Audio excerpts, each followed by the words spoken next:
Good morning बच्चों। ठीक है, बताओ नेक्स्ट अपना टॉपिक क्या चल रहा था। अच्छा, यौगिक की संयोजकता। तो देखिए दोस्तों, पिछली पीरियड के अंदर अपनी हो गई थी लेक्चर 4 के अंदर यौगिक की संयोजकता। तो अपना आज लेक्चर 5 के अंदर किस बात की करेंगे। जो अपना आज लेक्चर 5 होगा, तो लेक्चर 5 में अपन बात करेंगे किसकी। ठीक है, कक्ष की। कक्ष कह दो, कक्षा कह दो, सेल कह दो या ऊर्जा स्तर। तो देखिए दोस्तों, मैं ये बात कहूँ तुम्हारे को, कक्ष यानी मैं ये कह देता हूँ भाई कक्ष या कक्षा या कोश या ऊर्जा स्तर, ऊर्जा स्तर, इसकी बात करेंगे आज अपन। ठीक है दोस्तों, तो देखिए, यानी मैं ये कहूँ कक्ष को बोलेंगे क्या, ऑर्बिट। कक्षा को क्लास और कोश को सेल, ऊर्जा स्तर को एनर्जी लेवल। ये लो दोस्तों, इसकी बात करनी है आज अपने को। लेकिन दोस्तों, अगर आपको ये वीडियो पसंद आए ना तो इसको लाइक शेयर और सब्सक्राइब करना, ओके। और कमेंट बॉक्स में कमेंट भी लिखना जिसके अकॉर्डिंग कुछ इम्प्रूवमेंट किया जाए। देखिए, तो अपन बात ये कहें कि अपना मान लो मैं ये कहूँ नाभिक है, इधर बनाता हूँ। अगर मान लो ये नाभिक है और नाभिक के बाहर ये गोलाकार कक्षा है, तो नाभिक के बाहर गोलाकार कक्षा में कौन चक्कर लगाता है, इलेक्ट्रॉन। तो नाभिक के बाहर जिन गोलाकार कक्षा में इलेक्ट्रॉन चक्कर लगाता है उसी को अपन क्या कहेंगे दोस्तों, कक्ष, कक्षा, कोश या ऊर्जा स्तर। जो नाभिक के जस्ट पास वाली कक्षा को अपन क्या कहेंगे, पहली, उससे अगली दूसरी, उससे आगे तीसरी, उससे अगले चौथी और उससे अगले पांचवी। ठीक है दोस्तों, तो मुझे बताओ इसको तो अपन क्या कहेंगे, K L M N O P Q R, ये कक्षाएं भी आगे होती है। अब देखिए दोस्तों, अपन बात कहें कि इस कक्ष में अधिकतम इलेक्ट्रॉन कितने होंगे, तो मैं ये कहूँ क्या तुम्हारे को, कक्ष में अधिकतम इलेक्ट्रॉन, कक्ष में अधिकतम इलेक्ट्रॉन। तो देखिए बच्चों, कक्ष में अधिकतम इलेक्ट्रॉन का सूत्र क्या होगा, 2n²। और यही क्वेश्चन है ना, कई कॉम्पिटिटिव एग्जाम में ऐसा ही सीधा पूछा हुआ है, जैसे पिछली बार रीट में ही पहुंच लिया था इस क्वेश्चन को। और देखिए दोस्तों, यहाँ पर अपने पास में यहाँ n के कक्ष की संख्या, n के कक्ष की संख्या, कक्ष की संख्या है। अब मुझे एक चीज़ बताओ, आप तो कक्ष की संख्या है तो इस n का मान कितना होगा, 1 2 3 4 5 6 7, आगे भी ऐसे ही चलेगा, जिसको अपन क्या कह सकते हैं, K L M N O P Q R S, ऐसे। ठीक है दोस्तों, अब एक बात हो, मैं ये कहूँ तुम्हारे को कि पहली कक्ष में, मैं ये कहूँ तुम्हारे को पहली कक्ष में अधिकतम इलेक्ट्रॉन कितने होंगे, पहली कक्ष में अधिकतम इलेक्ट्रॉन, पहली कक्ष में अधिकतम इलेक्ट्रॉन। तो देखिए दोस्तों, पहली कक्ष में अधिकतम इलेक्ट्रॉन बताने हैं ना अपने को, तो बताओ पहली कक्ष में अगर अपने को अधिकतम इलेक्ट्रॉन बताने हैं तो अधिकतम इलेक्ट्रॉन का सूत्र क्या होता है, 2n²। और बताओ पहली कक्ष के लिए n का मान कितना होगा, 1। तो अपन क्या कहेंगे, 2 × 1 का स्क्वायर। 2, 1 का स्क्वायर 1 ही होता ना, 2 को 1 से गुणा किया तो 2 ही तो आएगा ना। तो बताओ पहली कक्ष में अधिकतम कितने इलेक्ट्रॉन होंगे, बताओ दोस्तों, 2। इसी प्रकार मैं ये कहूँ तुम्हारे को कि दूसरी कक्ष में अधिकतम इलेक्ट्रॉन, दूसरी कक्ष में अधिकतम इलेक्ट्रॉन। तो सुनो बच्चों, दूसरी कक्ष में अधिकतम इलेक्ट्रॉन, तो बताओ दूसरी कक्ष में अधिकतम इलेक्ट्रॉन की बात कहेंगे तो वही सूत्र होगा 2n²। n का मान कितना रखना है दूसरी कक्षा के लिए, यहाँ तो जो पहली कक्षा थी ना, तो उस पहली कक्षा के लिए n का मान 1 रखा था। यहाँ पर दूसरी कक्षा है, दूसरी कक्षा के लिए n का मान कितना रखेंगे? 2। तो बताओ n का मान 2 रखना है, तो 2 इंटू 2 का स्क्वायर। बताओ 2 का स्क्वायर कितना होगा? 4। 4 को 2 से गुणा किया तो 8। ऐसे आगे भी निकाल सकते हैं, तीसरी चौथी पांचवी ऐसी कक्षाओं में। बताओ निकाल सकते हो कि नहीं निकाल सकते भाई?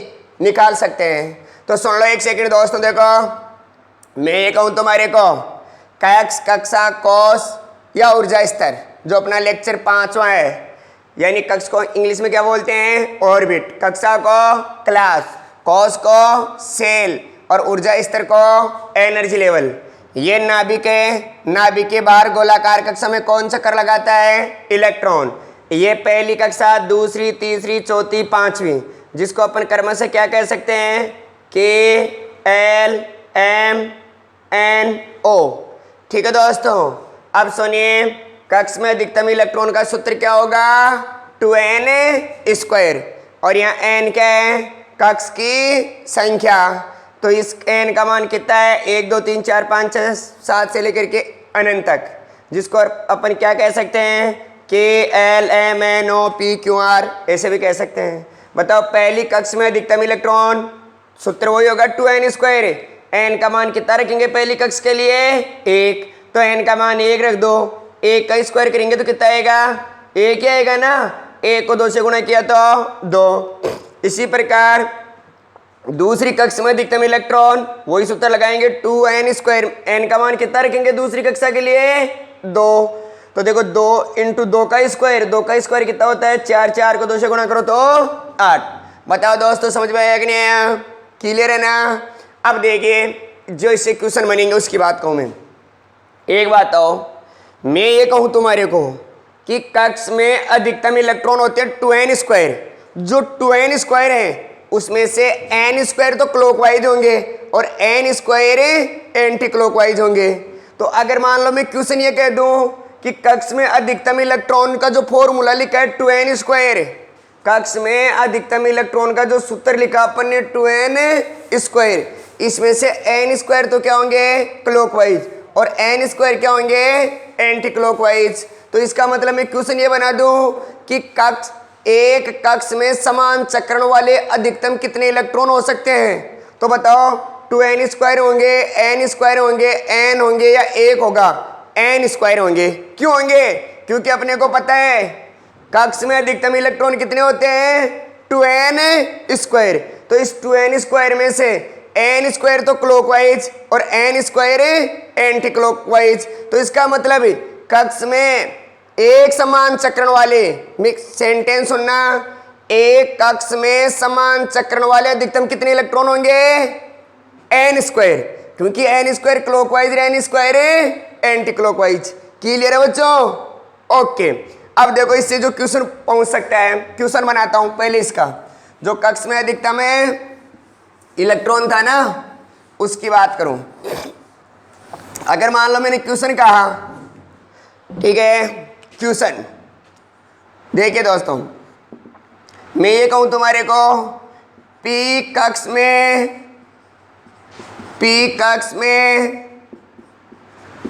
अधिकतम इलेक्ट्रॉन कितने होंगे? पी कक्ष में अधिकतम इलेक्ट्रॉन कितने होंगे? तो सुन लो भाई, क्वेश्चन है पी कक्ष में अधिकतम इलेक्ट्रॉन कितने होंगे। तो देखिए दोस्तों, अगर मैं ऑप्शन देता हूं ए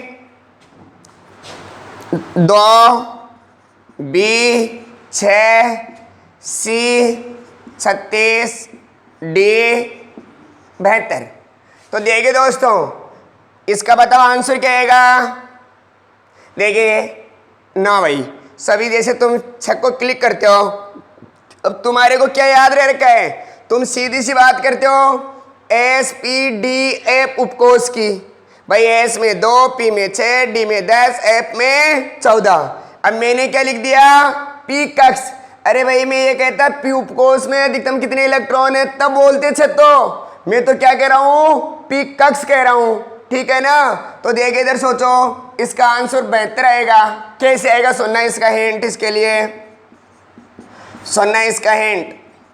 तो मैं ये कहूँ इसके हिंट के लिए, कक्ष में अधिकतम इलेक्ट्रॉन, कक्ष में अधिकतम इलेक्ट्रॉन, कक्ष में अधिकतम इलेक्ट्रॉन, सूत्र क्या है 2n²। मैंने कहा था n का मान 1 2 3 4 5 6 7 डैश डैश, यही बोला था। तो इसका मतलब देखो K L M N O P Q, कौन से कक्ष की बात कर रहा हूं मैं, P की। तो बताओ P कक्ष के लिए तो कहा ना मैंने, तो P के लिए n का मान कितना है 6 है। तो इसका मतलब मैं यहां लिखूंगा 2 × छक्का स्क्वायर, छक्का स्क्वायर कितना होगा 36। तो बताओ टोटल कितने हो गए 72। समझ में आ गया भाई। कई बार बच्चे भी ये सोच लेते हैं क्या पता सर से गलती हो गई होगी, ध्यान रखना, इस समझ पर ध्यान देना। मैं अगर ये बोलता P उपकोष में अधिकतम इलेक्ट्रॉन कितने होंगे, तो आपको क्या बताना है 6, क्योंकि आपको पता है S उपकोष में अधिकतम कितने इलेक्ट्रॉन होते हैं 2, P में 6, D में 10, F में 14। लेकिन मैंने बात कही है किसकी, P कक्ष। तो P कक्ष में अधिकतम इलेक्ट्रॉन कितने होंगे, ऑप्शन दिया था 2, 6, 36 और 72। तो याद रखना दोस्तों 72 रहेगा, क्यों, कक्ष में अधिकतम इलेक्ट्रॉन कितने होते हैं 2n²। तो बताओ n का मान 1 2 3 4 5 6 7 ले लिया अपने, K L M N O P Q। अपने को कौन से कक्ष की बात करनी थी, P के लिए। तो P के लिए n का मान कितना होगा 6 होगा। तो यहाँ n का मान 6 रख लो, छक्का स्क्वायर कितना होगा 36, 36 को 2 से गुणा किया तो 72। बोले दोस्तों हाँ या ना, क्लियर है भाई। बताओ किसी स्टूडेंट को डाउट है क्या, नहीं है। और ये याद जरूर रख लेना, कक्ष में अधिकतम इलेक्ट्रॉन कितने होते हैं 2n²। इसमें से n² तो क्या होंगे क्लॉकवाइज, और n² क्या होंगे एंटी क्लॉकवाइज। तो इसका मतलब ये हो गया एक कक्ष में समान चक्रण वाले अधिकतम कितने इलेक्ट्रॉन होंगे, एक कक्ष में समान चक्रण वाले अधिकतम कितने इलेक्ट्रॉन होंगे n²। ओके, कंफ्यूज है भाई, नहीं है। अब सुनो तो दोस्तों, अब बात करते हैं अपन कक्ष में अधिकतम कक्षक की। तो सुनो, अपन बात करते हैं कक्ष में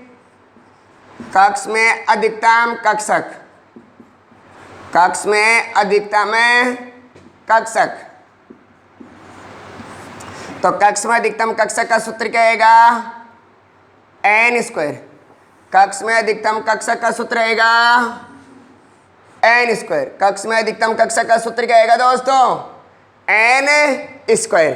अरे कक्ष में अधिकतम इलेक्ट्रॉन तो क्या थे 2n², और कक्ष में अधिकतम कक्षक का क्या फॉर्मूला आएगा n²।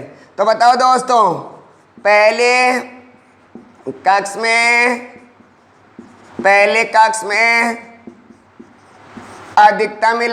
अधिकतम कक्षक। तो बताओ पहले कक्ष के लिए n का मान कितना रखोगे 1, यानी 1 का स्क्वायर।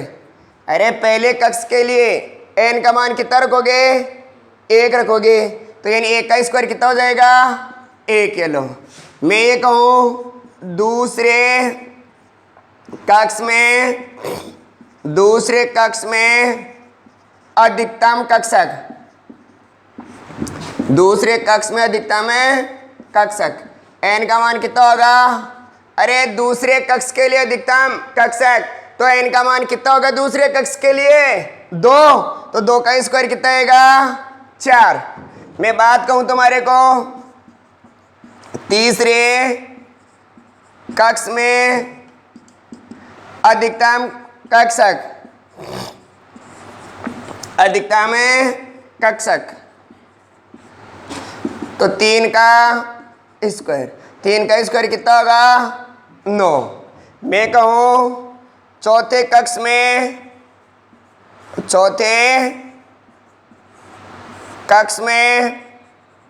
अधिकतम कक्षक, अधिकतम कक्षक, तो चौथे कक्ष में अधिकतम कक्षक, चौथे कक्ष के लिए n का मान कितना होगा 4, 4 का स्क्वायर कितना आएगा 16। बताओ दोस्तों समझ में आया कि नहीं आया। मुझे लगता है बात समझ में आ गई। तो सुन लो भाई, कक्ष में अधिकतम कक्षक का फॉर्मूला क्या होगा, एन स्क्वायर। तो बताओ पहले कक्ष में अधिकतम कक्षक, तो एन का मान 1 होगा ना, 1 का स्क्वायर 1। दूसरे कक्ष में अधिकतम कक्षक कितना भाई, एन का मान 2 ही होगा ना, तो 2 का स्क्वायर यानी 4। तीसरे कक्ष में अधिकतम कक्षक, एन का मान 3 होगा तीसरे कक्ष के लिए, 3 का स्क्वायर कितना 9। चौथे कक्ष में अधिकतम कक्षक, तो इसके लिए एन का मान कितना होगा 4, तो 4 का स्क्वायर कितना हो जाएगा 16। और दोस्तों बताओ, देखिए तुम्हारे को पता होगा इस कक्ष की खोज किसने की थी, बोर ने। कक्ष बोल दो, चाहे कक्षा बोल दो, चाहे कोश बोल दो, चाहे ऊर्जा स्तर बोल दो, खोज किसने की थी इसकी, बोर ने। किसने की थी दोस्तों, बोर ने, राइट है। किसी को कंफ्यूज? अब देखिए कक्ष के पश्चात बात करेंगे कक्षक, किसकी, कक्षक की। देखो बात करते हैं कक्षक की।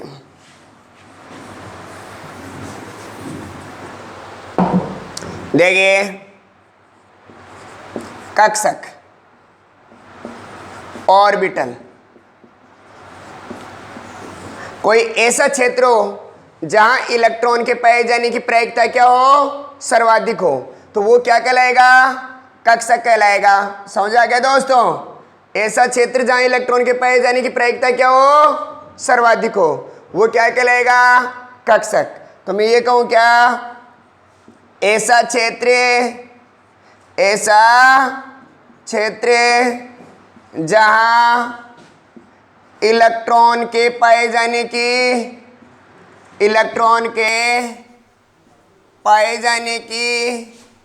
प्रायिकता सर्वाधिक हो, ऐसा क्षेत्र जहां इलेक्ट्रॉन के पाए जाने की प्रायिकता सर्वाधिक हो, कक्षक कहलाता है, कक्षक कहलाता है। ठीक है दोस्तों? तो कोई ऐसा क्षेत्र हो भाई जहां इलेक्ट्रॉन के पाए जाने की प्रायिकता सर्वाधिक हो, क्या कहलाएगा, कक्षक। देखिए दोस्तों, अपन बात करते हैं अक्षों के लिए। ये मेरे पास तीनों अक्ष हैं। मान लो मैं कह रहा हूं ये मेरी एक्स अक्ष है, ये मेरी वाई अक्ष है और ये जेड अक्ष है। तो अब ये तीनों अक्ष लिए ना अपन ने, तो इन तीनों अक्षों के लिए जो ये नाभिक है, इस नाभिक में इलेक्ट्रॉन के पाए जाने की प्रायिकता सर्वाधिक 95% होती है। और नाभिक के बाहर के जो क्षेत्र हैं, नाभिक के बाहर के जो क्षेत्र हैं उसमें केवल कितना परसेंट पाया जाएगा, 5% ही पाया जाएगा। तो मैं कह दूं क्या कि इलेक्ट्रॉन के पाए जाने की प्रायिकता नाभिक में कितनी होगी, 95%, और नाभिक के बाहर के क्षेत्रों में केवल कितनी होगी दोस्तों, 5% ही होगी, यानी नाभिक में सर्वाधिक होगा। तो ये बात समझ में आ गई? सुनो दोस्तों, कक्षक, ठीक है, बताओ कक्षक किसको कहेंगे, कोई ऐसा क्षेत्र हो जहां इलेक्ट्रॉन के पाए जाने की प्रायिकता क्या हो दोस्तों, सर्वाधिक हो। ओके, और अपन बात करते हैं अक्षों की, एक्स वाई और जेड अक्षों के लिए नाभिक में इलेक्ट्रॉन के पाए जाने की प्रायिकता कितनी होती है, 95%, और नाभिक के बाहर सिर्फ कितने परसेंट होंगे, 5% ही होंगे। तो मैं एक क्वेश्चन बना दूं इसका, ये लो दोस्तों, नाभिक में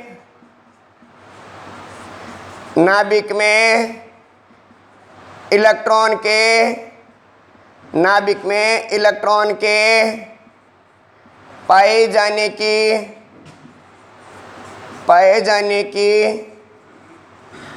प्रायिकता होती है ए 17/20, बी 18/20, सी 19/20, डी कोई नहीं।